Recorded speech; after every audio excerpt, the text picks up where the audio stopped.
The fact that the postmodernists dare to be Marxist is also something that I find, I would say, not so much intellectually reprehensible as morally repugnant.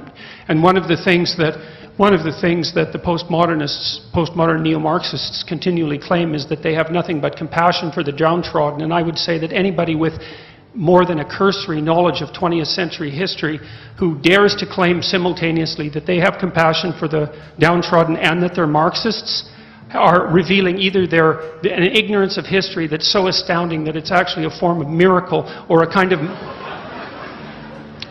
malevolence that's so reprehensible that it's almost unspeakable. Because we already ran the equity experiment over the course of the 20th century, and we already know what the Marxist doctrines have done for oppressed people all around the world, and the answer to that mostly was imprison them, enslave them, work them to death, or execute them. And as far as I can tell, that's not precisely commensurate with any message of compassion. And so I don't think that the postmodern neo-Marxists have a leg to stand on ethically or intellectually or emotionally. And I think that they should be gone after as hard as possible from an intellectual perspective, an informed intellectual perspective. And this is fundamentally a war of ideas.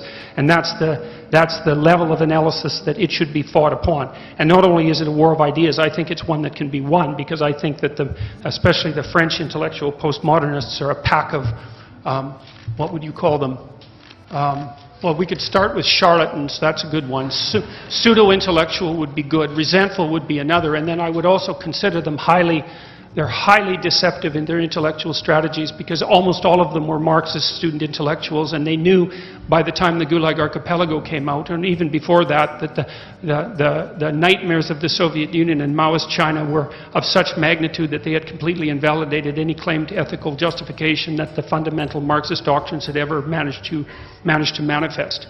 And so it's a no-go zone as far as I'm concerned. Intellectually, the game's over. We've already figured out that there are finite constraints on interpretation, and we also understand why those exist and how they evolved. And from the perspective of political argumentation, there's absolutely no excuse whatsoever in the 21st century to put forth Marxist doctrines as if they're the bomb that's needed by the compassionate and the bomb that's administered by the compassionate to the downtrodden. Sorry, tried that, didn't work. We've got 100 million corpses to prove it, and that's plenty for me. And if it's not enough for you, well then you should do some serious thinking, either about your historical knowledge or about your moral character.